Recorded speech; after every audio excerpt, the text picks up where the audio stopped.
Hello everyone, thank you for joining our webinar for this week. Our webinar this week's title is Web Migrating Your Data Center to Azure. As usual, I am your host, Herns Hermida. I'm the Cloud and Enterprise Business Lead for Microsoft Philippines. So if this is your first time attending this webinar, just a few house rules before we start. This is an entirely recorded webinar. During the course of this webinar, during this hour, this is going to be recorded, and after about 24 to 48 hours from now, you're going to get an email with the URL to the recording of this webinar, so you can listen to this webinar at any time or any place, any device, as long as you have an internet connection on demand. So don't worry if you miss a part of this webinar in the beginning or towards the middle. You can always make up for it by listening to the recording. You can start from the middle and start wherever you want. There's also a Q&A, question and answer portion. Sorry, not portion, but a box inside the webinar interface that you're using right now. So if you're listening to this live, you can actually put in your questions in the box, and we will try to answer those questions related to the subject of the webinar today while the webinar is going on. So you will hear me continuously talking while we are answering your questions. And please don't hesitate to ask any questions that you may have.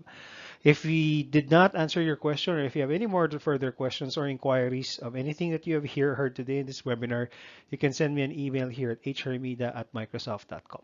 All right, so now that we have those out of the way, let's now talk about the topic of hand, which is migrating your data center to now, the main reason why people want to migrate to the cloud is to modernize the infrastructure. And the reason why customers and organizations wants to modernize the infrastructure is simply because it drives the growth. Organizations that harness data, the cloud, and AI outperform their peers by increasing their additional operating income due to the lesser cost of moving and operating on the cloud, and likewise increasing their operation margin. You can also see here there's a significant reduction in administrators, simply put, because if you migrated your entire data center to the cloud, there's no more data center for you to maintain. So everything that's related to maintaining a data center, from space, power, and cooling, it's no longer your problem. It also removes a lot of administration tasks such as network patching, network setup, configuration, hardware setup and maintenance as well. You get applications and websites running in minutes. You don't have to wait for additional servers, and therefore you can improve your application delivery time for your stakeholders and your customers. The fact that you're also running on the cloud allows you to access very cost-effective data. So you can actually put in more data, so you can do a lot of data analysis. And we have shown and we have a lot of customers that we can talk about how they have taken advantage of storing huge amounts of data in the cloud and taking advantage of the cloud scale analytics powered by almost unlimited processing capability on the cloud in order for you to do analytics. Now, Azure today operates across 54 regions all over the world. We are present across 6 continents. The only continent that we don't have an Azure region is in Antarctica. We've recently opened our data center in Middle East and South Africa. 54 regions means it's in each region has about two to four data centers. So we're really talking about, if you do the math, 54 times essentially 3 or 4 data centers. Those are the total number of data centers. If you've seen one of our data centers, these are huge data centers, multiple thousands of square feet that operates on their own with very little human intervention. The number of regions that we use is more than actually AWS combined.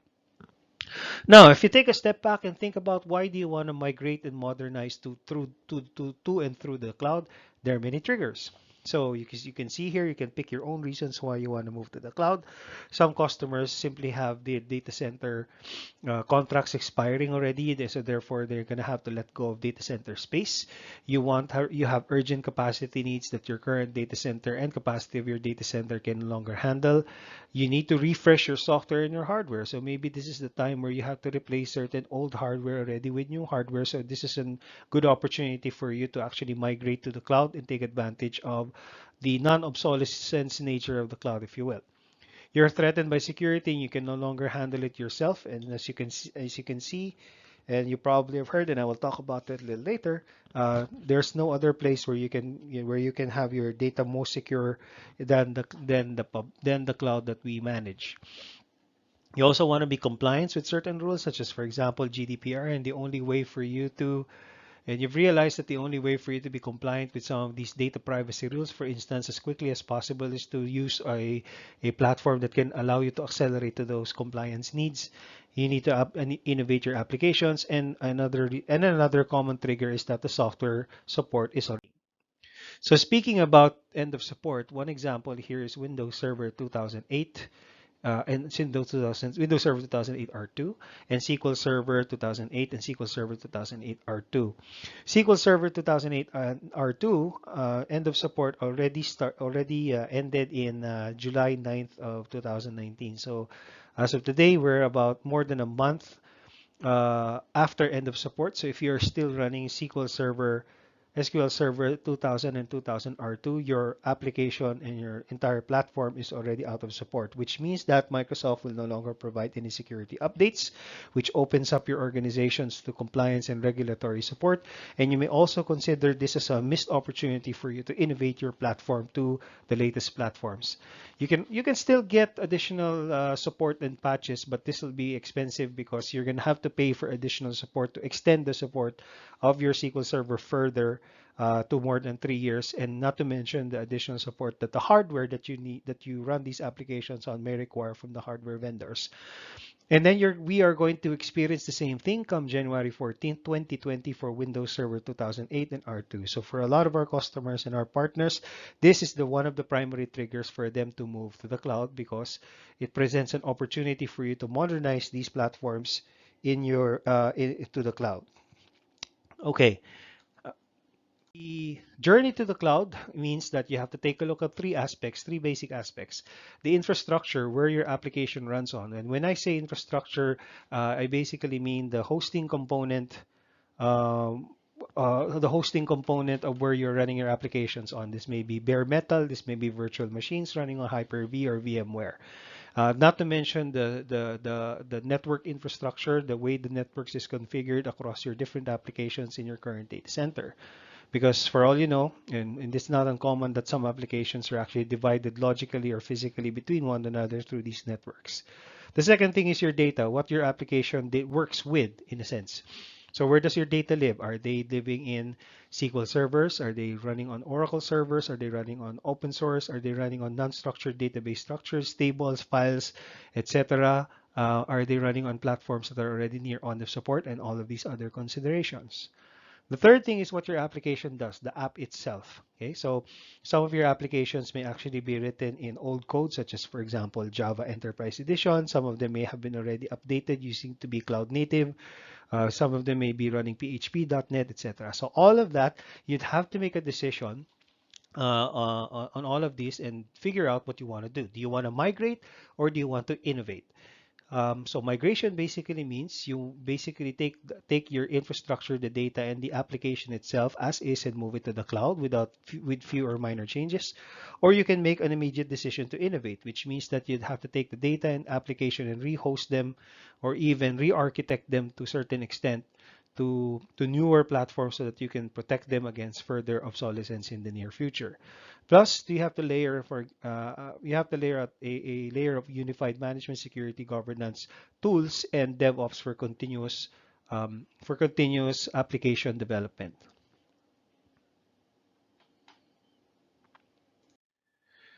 So when we take a look at apps and data infrastructure, like I said, we'd have to take a look at whether we will migrate or innovate or modernize.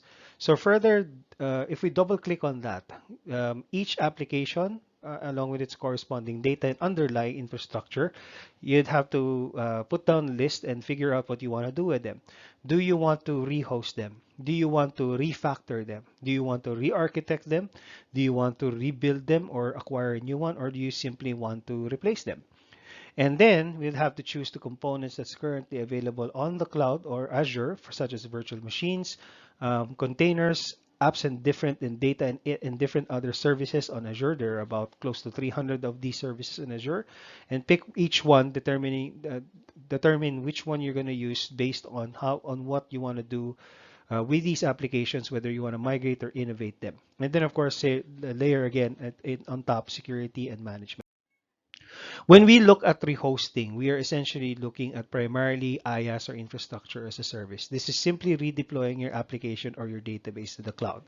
Some of the drivers here include reduction of capex. You just simply want to reduce the amount of resources and expenses, if you will, that you are currently using for your data center right now, and just simply want to move them. This is a scenario where people commonly call lift and shift. You want to free up data center space, and you want to quickly realize your return of investment for the cloud.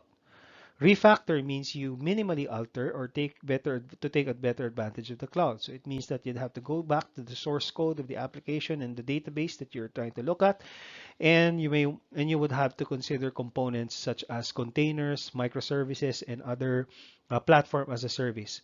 This requires faster and shorter updates, which also makes your code portable and achieves greater cloud efficiencies.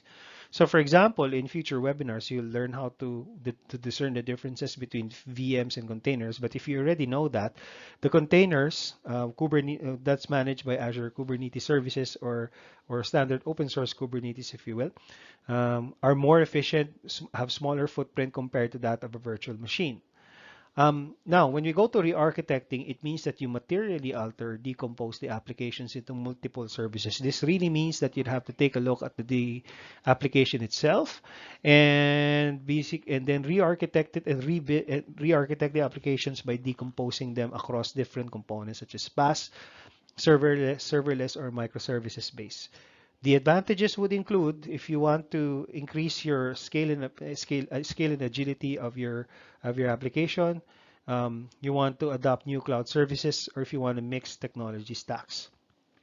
Rebuilding essentially means that you want new code written with the cloud native approach. So you basically took a look at your app and said you're not going to reuse any of this and simply rebuild your application. But this time you kind of start from scratch and you rebuild the application to become cloud native.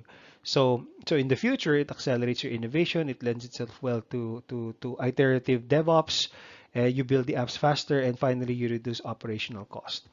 What's not written here in the slide, by the way, is the replace. It means that when you say replace, it means that you simply throw away the application, not use it anymore, and then just buy another application, usually software as a service. So you take advantage of, let's say, software as a service, and then migrate your data over to that software as a service software. So an example is CRM.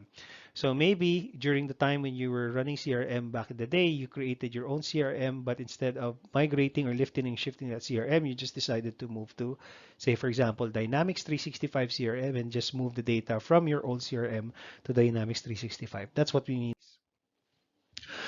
Now, to put together the transformation journey, so here's an example. So let's say the objective of your operations of your organization is to increase efficiency. You want to get out of your data center by a certain date. There's really a hard deadline here simply because it's either your CFO put his foot down and says we're not going to spend another dime on this data center, or you're just being simply kicked out of your data center. So the trigger for infrastructure-oriented migration is driven by the timeline. So the exercise here will be to take a look at and get a honest inventory of all of your VMs or virtual machines and then rehost them. So no changes in the code. You just simply use the migration tools to lift and shift the virtual machines from Hyper-V or VMware to Azure. And then, if once you're ready, you move on to refactoring, re-architecting, or rebuilding the applications once it's already there on the cloud. So the immediate benefit of this approach is that you get out of your data center as quickly as possible. You get your ROI of your cloud as quickly as possible, and then once you're already on the cloud, you take advantage of the scalability and the reliability of the cloud, and then so once you're ready, then you can start transforming your application. A similar path, not similar, but a different path whose objective is app innovation and at the same time operation efficiency looks kind of like this. You have to you take an inventory of your applications and you make a decision that okay, these sets of applications that are currently running on VMs are simply going to lift and shift them as is and rehost them on the cloud. And you take advantage of I forgot to mention that you take advantage of certain offers of Microsoft, such as, for example, the Azure Hybrid benefit, wherein if you have Windows and SQL Server software assurance, you actually get a discount when you move or lift and shift these to Azure. I also like to mention that if you are using Windows Server and SQL Server 2008 or 2008 R2, and if you lift and shift them to Azure, you get out of EOS, which means that your platform, even though they are still on 2008 and 2008 R2, will continue to be supported for the next 3 years as long as they are running on Azure. That only works, by the way, on Azure and not any other cloud provider. So anyway, the point here is that while you are migrating applications, you're also innovating some of the other applications by refactoring, re-architecting, and rebuilding it. So doing it at this time. Now, the different paths of cloud modernization and migration, if you will, rehost, refactor, re-architecting, and rebuilding, is driven by different objectives. So you can see here in this table, which is a nice table to summarize of the different objectives. So for example, if you want to free up your data center space quickly, which is the example that I showed you in the previous slide, then the only other choice that you have is rehosting. You have no time to study and you have no time to refactor, or even much less re-architect application. You just want to get out of your data center as quickly as possible and move VMs from on-premise to the cloud. On the other hand, if you want to, for example, increase business agility with continuous innovation, then rehosting is not your answer, because by rehosting, you just simply move essentially from one data center to the other, and the application remains as is, exactly as the same as you was when you moved out.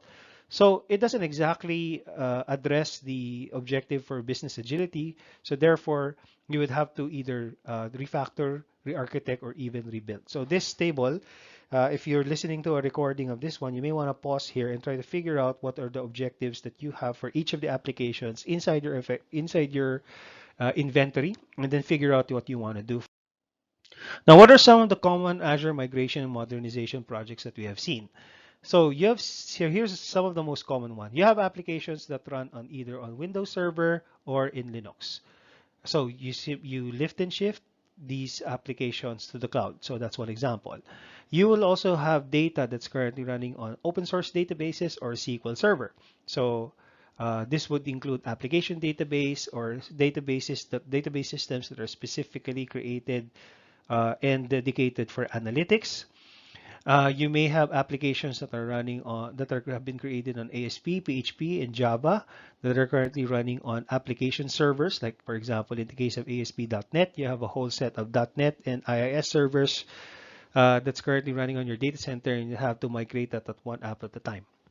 A lot of you listening to this webinar, you may be using SAP as well. So that's another great candidate to move to the cloud, because we have shown and we have seen, perhaps in another webinar I can tackle that a lot of our customers are taking advantage of the cost savings of running SAP on the cloud, especially for SAP HANA.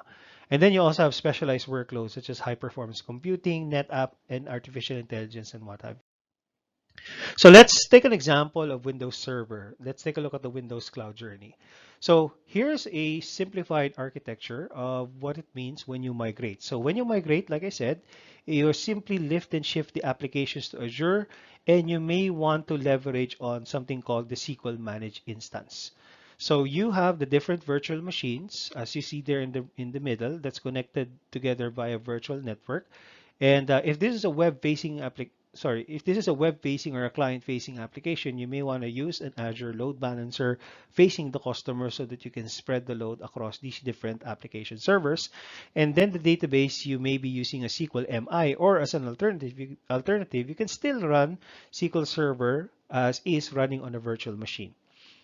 Another approach is, if you choose to modernize, is to, instead of lifting and shifting your Windows Server applications as is, you actually take the code of the application and run them on different web services. So you have a web app service and different web app services. And then on the database side, you may be using SQL Server as SQL Server on a VM, or you're using a managed SQL Server, and then the SQL Server actually replicates the data across the different regions. And then you use the Azure Front Door service as sort of a load balancer to choose which across the two different regions you want to bring web traffic across. And then finally, which is kind of the most radical approach, is to use the microservices approach.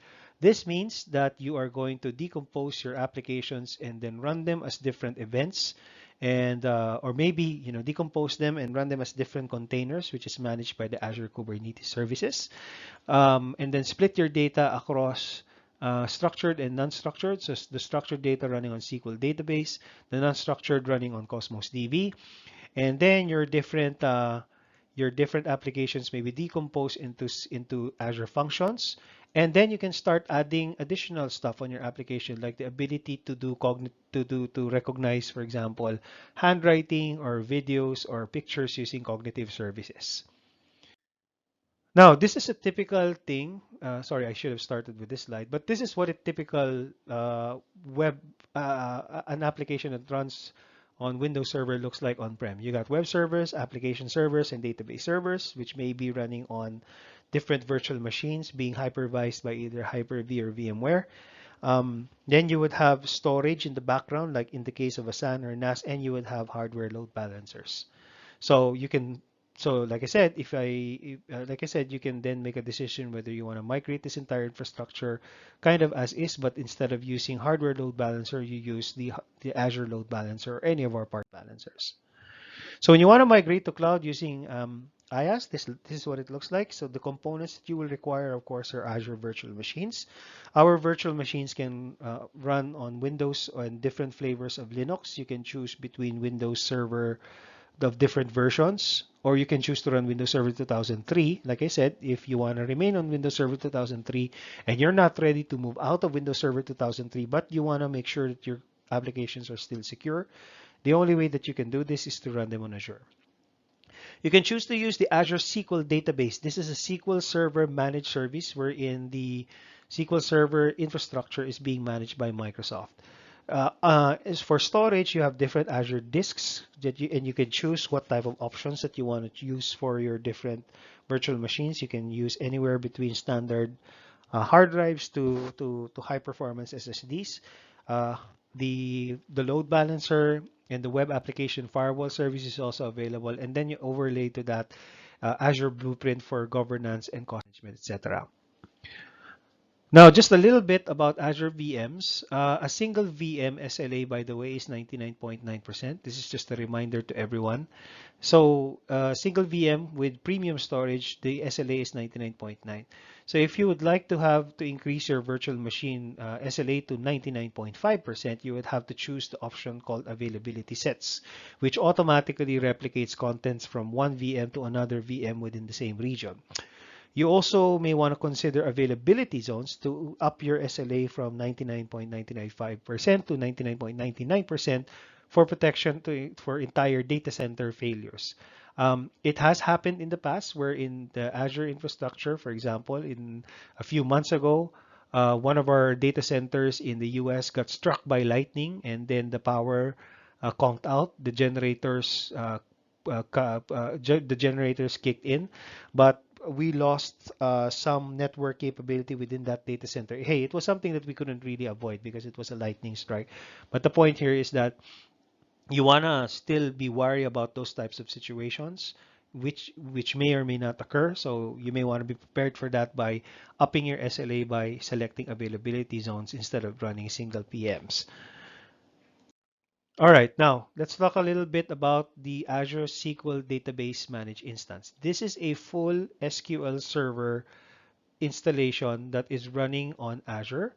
This is fully managed by Microsoft. So the patching, the backup, the disaster recovery, and everything that's being run by Microsoft. It's always up to date. It has built-in HA and always on. It has a 99.9% SLA. And the great thing about this is that the way you insert data and um, integrate the application to the SQL database is exactly the same as if it was SQL Server 2017 or 2019. The only difference is that you don't pay for the SQL Server license anymore and you don't manage this yourself. It's Microsoft that takes care of that. We also have a verified VMware cloud solution that allows you to migrate from on-premises VMware vSphere stack to run VMware stacks on Azure. So this would allow you to run native VMware workloads on Azure infrastructure while you stay within the entire hypervisor environment of VMware, including vSphere, vSAN, and vCenter.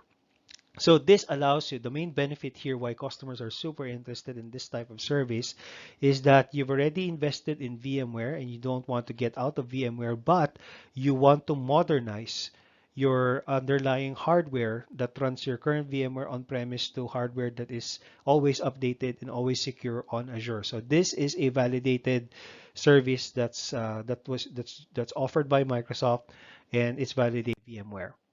Now let's talk about PaaS.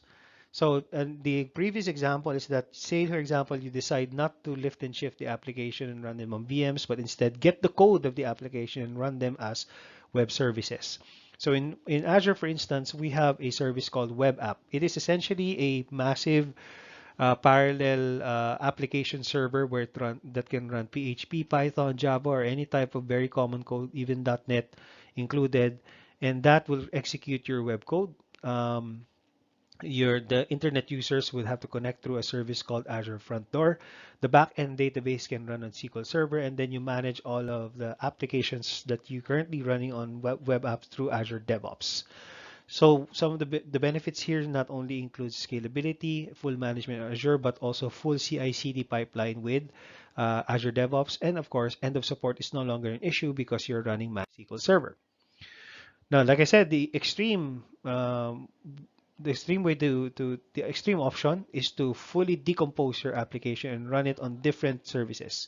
So you may have different parts of the code that's running on containers that's managed on Azure Container Registry and or Azure Kubernetes services, and each of these containers are getting data from two different sources: structured data from SQL database, unstructured data from Cosmos DB, and you have broken down some of the code to run as functions to be managed by Azure Functions, while all of that still continues to be managed by, or the CI/CD is continued to be managed by Azure DevOps. And then you can start imputing other stuff like cognitive services like Vision API. This is not to say that you can't do it in the other two options, but this is just one example wherein, for example, if you have a website that you would like to do facial recognition on. So the facial recognition algorithm is already embedded and pre-trained already in our Cognitive Services API. So you simply have to connect your application to the Cognitive Service via APIs. Now, the one thing that a lot of people need to do first is to do consistent authentication with Azure AD. We do have a Microsoft Azure Active Directory. Yes, it is exactly the same as the Active Directory that you typically run on-prem if this is the latest version. We would have to synchronize your identities and objects on your on-premise Active Directory to Microsoft Active Directory so that your users can use the same user credentials to access applications that are currently running on Azure and also running on other clouds and other SaaS offerings as well. So it's not uncommon to have users using the same Active Directory credentials to access resources and applications on-prem, on Azure, have access to Office 365, have access to Salesforce.com, have access to any other third-party service that supports Azure Active Directory. Now we've also released a new product, a new solution for doing remote desktop services on Azure. So for those of you who are listening to this webinar, you may actually be using Windows Server as an RDS server. So this means that the client, instead of having a full-blown Windows client installation on their PC, they're actually being served by a remote desktop server. So a virtual desktop is given to the client via VDI or VDA. So we have two solutions here. We have RDS on Azure. So you can use VMs on premises as part of the Azure virtualization environment. You can start the cloud migration path to Windows Virtual Desktop, but use this to start migrating workloads to Azure. So here's an example of putting the RDS VMs on RDS virtual machine on Azure, and then migrate workloads from RDS on-prem to Azure. And then you can move to a new service called Windows Virtual Desktop. So what this means, this service essentially is similar to RDS, except that instead of giving you a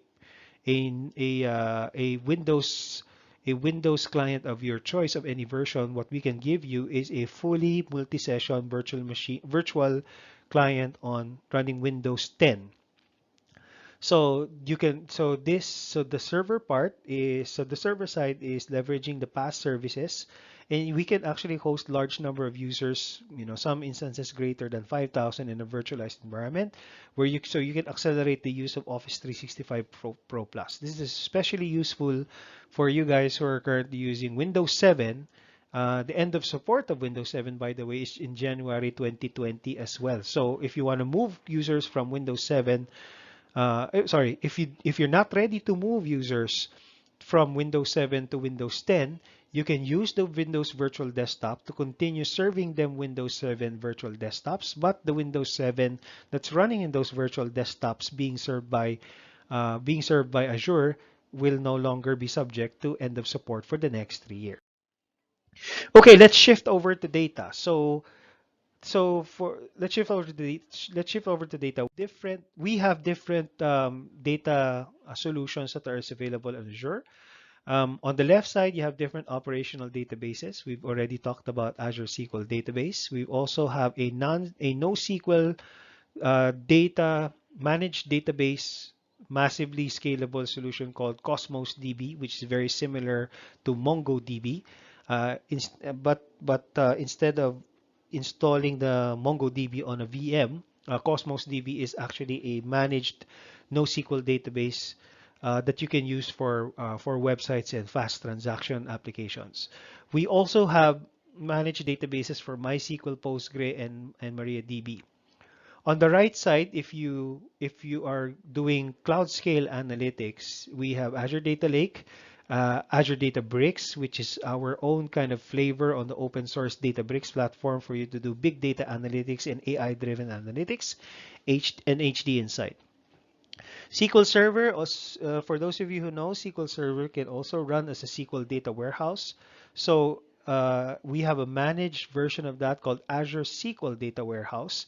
Very similar in approach to SQL database in sense that we think of it as a massive multi-tenant SQL data warehouse based on SQL Server that we run on the cloud that you can actually pay on. So, okay, so we've tackled this slide already. So, it's worth repeating. So, the SQL database managed instance is exactly the same SQL Server database, except that everything is being managed by Microsoft in the back end, and all you need to do is configure an instance, instantiate, for example, a SQL Server instance, and then connect your application to that instance, and then use the SQL Server as you would a normal operation database. We use the latest community versions of MySQL, Postgre, and MariaDB, and then we've installed that. Microsoft is installed and configured that, hardened it in terms of security, and make it as a managed service available on Azure.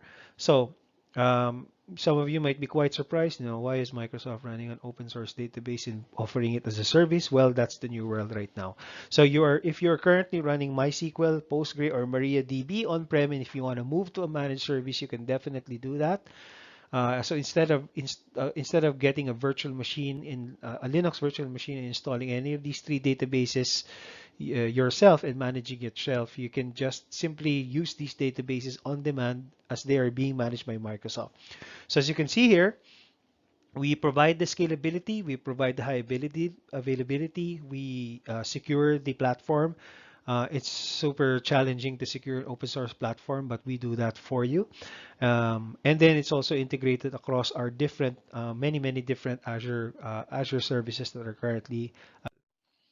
So Cosmos DBs are fully managed, global distributed NoSQL database with guaranteed low latency and massive scale. So it is fully compatible with Table API, Cassandra, MongoDB, and even Gremlin. So a lot of our biggest customers who used to be running MongoDB on-prem have migrated to Cosmos DB, and without any changes in the application is thinking essentially that this is accessing a MongoDB database, but in reality, you've already migrated MongoDB to Cosmos DB.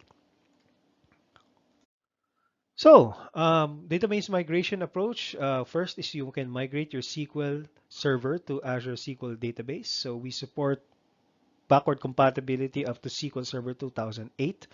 Now, I know that some of you are still running and older than SQL Server 2008, like SQL Server 2003. So you may have to use a third party or a partner migration service to do that because our first party migration service only supports migrations from from databases as old as only SQL Server 2008. You can migrate open source databases to fully manage MySQL and Postgre or MariaDB. And you can also migrate NoSQL databases to Cosmos DB. So we have to all of that.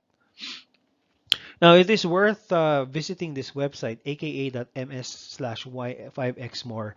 The bottom line is this. For SQL Server and Windows Server 2008 and 2008 R2, the cheapest, the most cost-effective way to run this on the cloud is on Azure. When you move Windows Server and SQL Server 2008 workloads from on-premise to Azure, you will automatically get 3 years free of security updates after the support ends. You will not get that with AWS. The other benefit that you get is that if you have licenses for Windows Server and SQL Server with software assurance,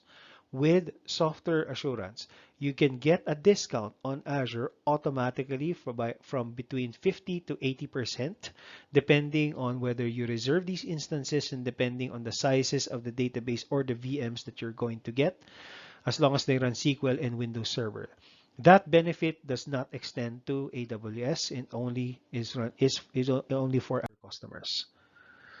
Okay, so if you are running SAP HANA, or if you're running SAP or have a pathway to HANA, you may want to think about running that on Azure as well. So this is not the this approach has been in existence for quite some time now. We have quite sizable SAP installations on Azure from our biggest customers. So you can run SAP on VMs up to zero point 0.5 terabytes of RAM, and we even have VMs that are capable of running 192 gigabytes to 6 terabytes of RAM for SAP HANA workloads, because as you know, HANA's database runs on the server memory rather than on a separate database. So in Q3 2019, we will start introduce virtual machines that are SAP HANA certified that can run up to 12 terabytes of virtual machines. So we have a purpose-built infrastructure specifically for SAP HANA. So if you're thinking about, as part of your list of applications or business critical applications to move to Azure, this is like the path that you can choose. So for example, you can immediately lift and shift to a cloud. So you may be using SAP that's not HANA, but you're using a back-end database that's running on SQL, Oracle, or DB2. Of course, you can lift and shift that to the cloud as virtual machines.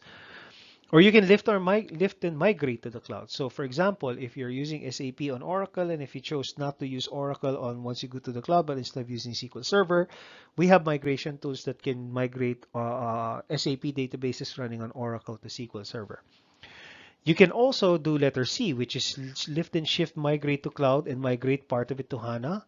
Or you can do the bold direction where some people transform to S4 HANA directly to the cloud. But the whole point here is that there are many paths. So let's say, for instance, let's say your whole reason why you want to move SAP to the cloud is because you want to get rid of the old hardware and de-risk your business from hardware obsolescence. You just simply lift and shift your HANA to the cloud. You're using SAP, and you're using, for example, SQL Server on the database. And then once the thing is already on the cloud, then you start working with SAP partners to move your SAP installation and upgrade that, or move it from, let's say, SAP R3 to SAP HANA while you are on the cloud. And the eventual destination would be SAP S4 HANA running on purpose-built VMs and infrastructure on Azure. Now, what are the different Azure migration and journey tools? So this part of the webinar I'll talk to you about the different migration approaches and tools that we have made available to partners and customers. Now, First of all, the overall approach is assess, migrate, optimize, and secure and manage. So first is to assess your what you currently have. Assess all your virtual machines, the sizes of the virtual machines, what are the dependencies, what's the operating system, what databases are you using, what versions, etc., etc., and then make a decision on which one you want to migrate or innovate or refactor, re-architect, or rebuild, and then start optimizing them. Because the first time when you migrate workloads from on-premise to the cloud, they might not be in its optimal state. So this is the opportunity for you to start optimizing, and then finally securing them and managing them while they're already on the cloud, together with workloads that remain on-premise during your migration process. So do we have different migration tools?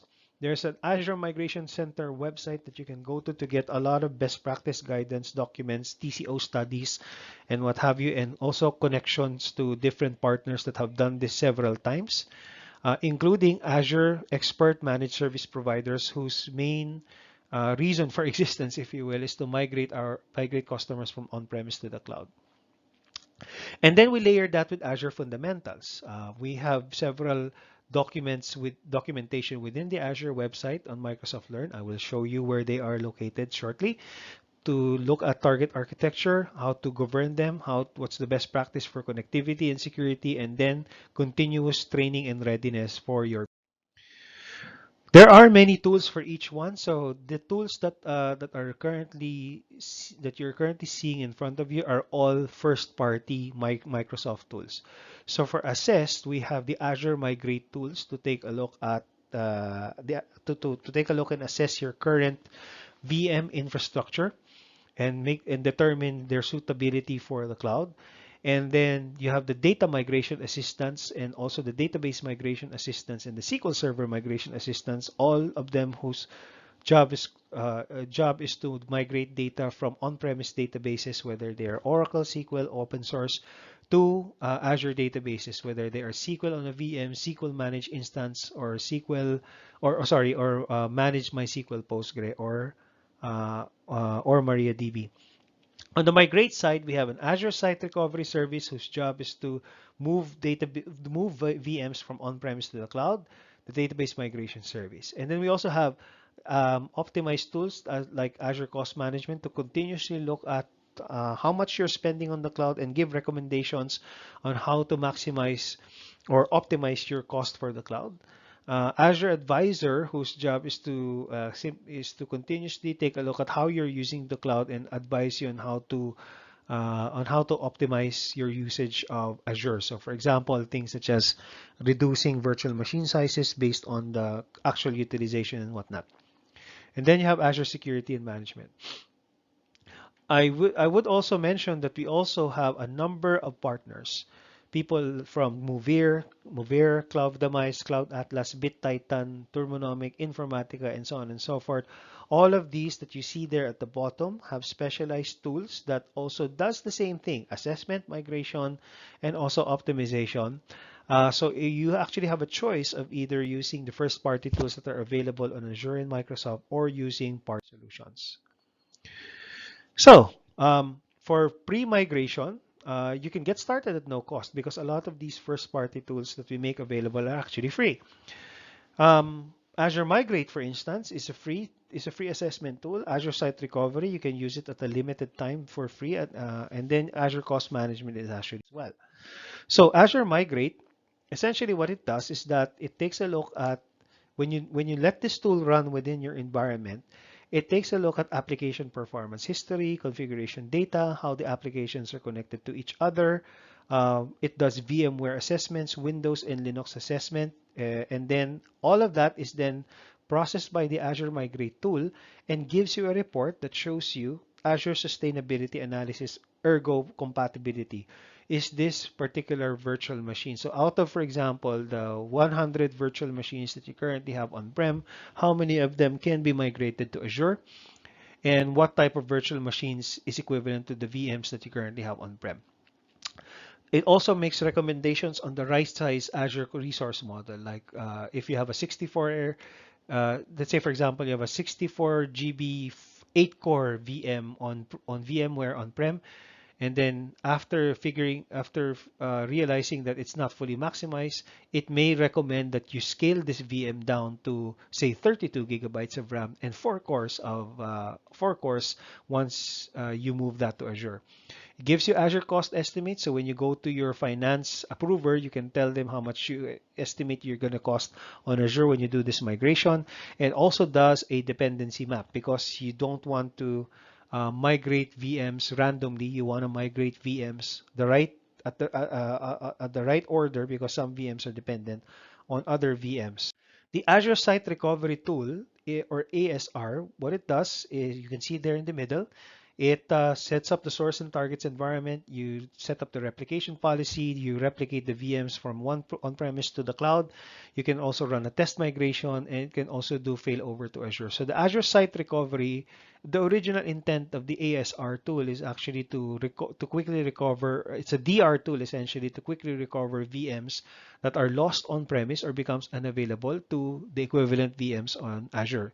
But because it does that, you can also use it as a migration tool for VMs on-premise to the cloud. So the VMs that it supports can run Red Hat, CentOS, Ubuntu. It can be from Windows. It can even migrate VMs currently running on Google Cloud, AWS, or even physical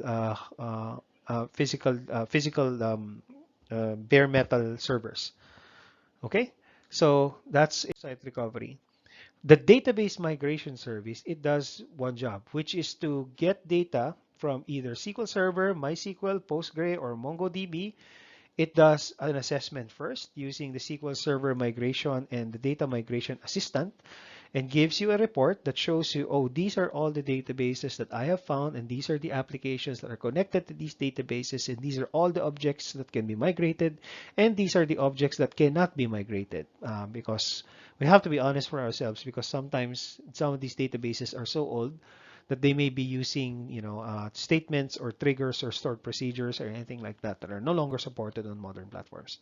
And then using the Azure Database Migration Service, you can then make a choice to migrate any of these sources to SQL Server on a VM or SQL Server Managed Instance, MySQL, Postgre, or Cosmos DB.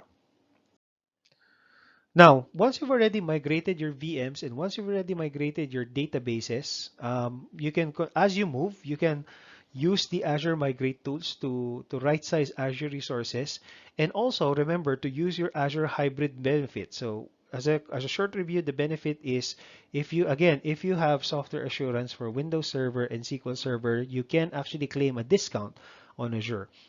If you're familiar with the concept called reserve instance, it means that instead of paying for the usage of virtual machines and databases on demand, you can actually tell Microsoft, hey, Microsoft, I want to actually pay for this virtual machine in advance for 3 years. And in return for doing that, you get another set of discounts apart from the hybrid benefit discounts. After you move, you can unify your experience on cloud spends using a tool called Cost Management. So the Cost Management tools will show you a continuous stream of data that shows you where you can optimize your usage for the cloud, because the objective here is really long-term cost savings and higher ROI compared to that of on-prem. So it continuously takes a look at how you use the cloud and gives you recommendations on how to reduce your costs on the. So that's what cost management does. So this is native within the Azure portal. So here's an example screenshot on what it looks like. Um, it monitors your cloud usage and spend in a single unified view. So it gives you tips such as, for example, it will say, you know what, I saw this virtual machine, you put it on a 128 let's say 128 gigabyte RAM, 16 core virtual machine, but the actual utilization is about 50% consistently. So this thing will actually tell you that you may save up to several hundreds of dollars per month if you reduce the virtual machine size from what it is now to something smaller. Okay, now we will have a future webinar on Azure Security and Management, but essentially what I want to drive here uh, what I want to drive here is there are tools for you to proactively apply policies and optimize cloud spend under governance. There are industry-leading security and advanced threat protection available on Azure, so you can protect all of your workloads that are currently on Azure for security purposes. Resiliency, we just talked about. They have a whole myriad of monitoring tools that can monitor at the application level, at the database level, at the network level. So once you've already migrated or in the process of migration, you can continue to monitor the health of your applications in all of these respects. And automation. So server administrators, you know what I'm talking about, scripting environments, update management, etc. Automation environment is also available on Azure. So as far as governance is concerned, there are many aspects to governance. So I just want to use this short amount of time to give you an overview of what I meant. So we already talked about consumption for cost management.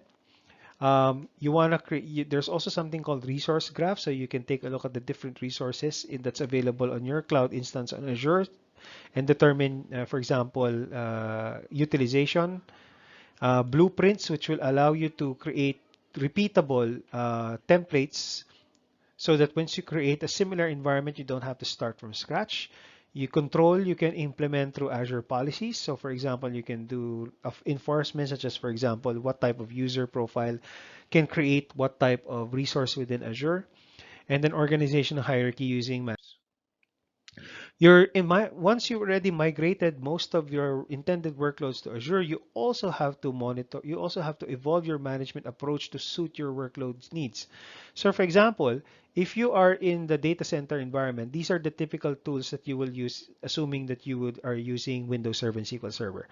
The SQL Server monitoring tools, System Center, and the Windows Admin Center that is built into Windows Server.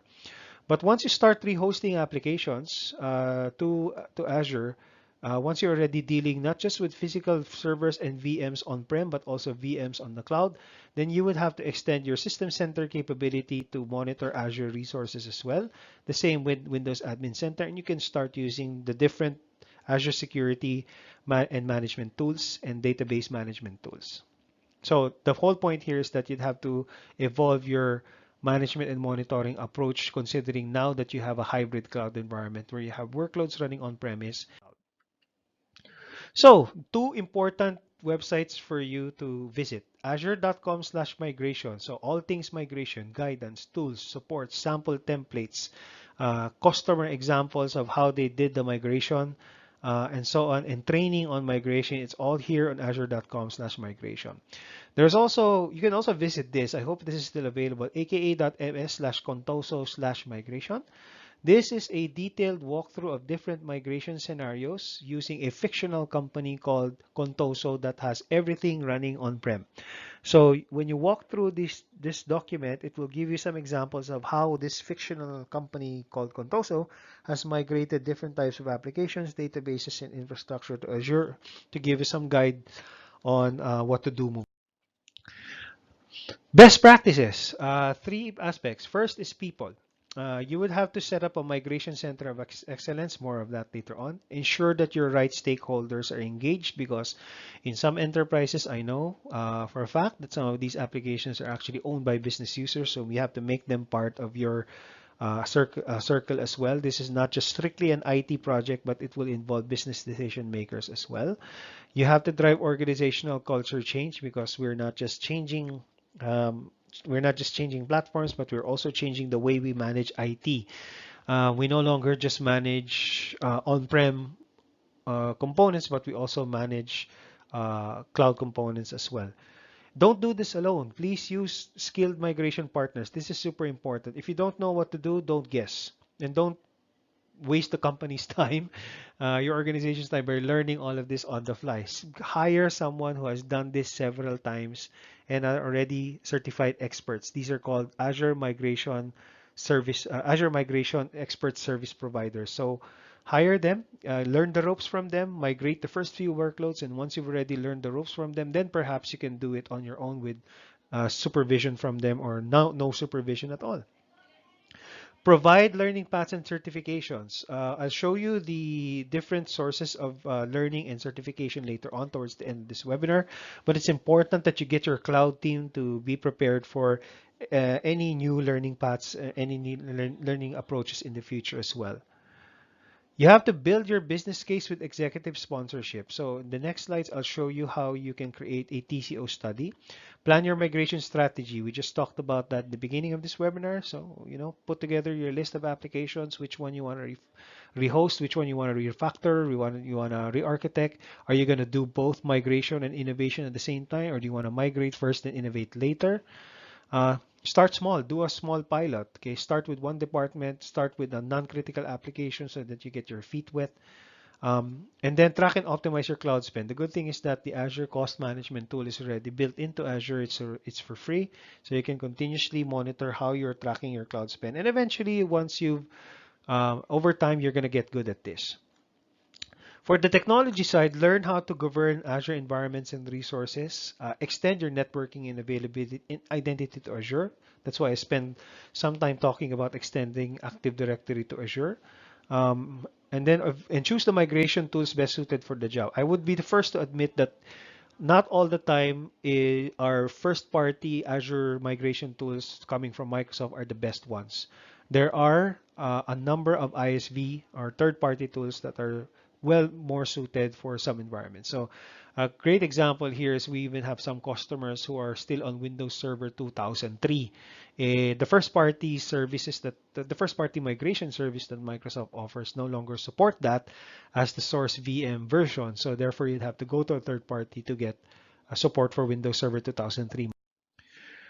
So how do you build a cloud business case? First, gather the inventory. Use your Azure Migrate or partner tools. So this is when you know what you have, what applications, how big are they, what type of databases, how many users are using them, what versions are they on, and so on and so forth. And then use the Azure pricing calculator to configure and estimate the cost for Azure products. Now, this is not going to be this is the first time that you're going to do this. I strongly suggest getting the help from a Microsoft expert Azure migration partner or a partner to help you navigate, for example, create an eventual architecture on Azure when you start migrating stuff, and they would be using the calculator to estimate how much you're going to spend. And then use the TCO calculator. You have the link there, azure.com/TCO, to estimate on-premises cost versus Azure. The output there is a nice looking Word document or PDF file that you can show your decision maker. So here's an example. Use TCO to showcase cost savings of moving to Azure. So show bottom lines, like for example, you're going to save up to, for example, 78% if you move VMware VMs from on-premise to IaaS. If you save 68% if you rehost from on-premise Windows and SQL Server to IaaS virtual machines and SQL Server database managed instance. So those are just examples. Okay, and you can see a lot more examples when you go to azure.com/tool.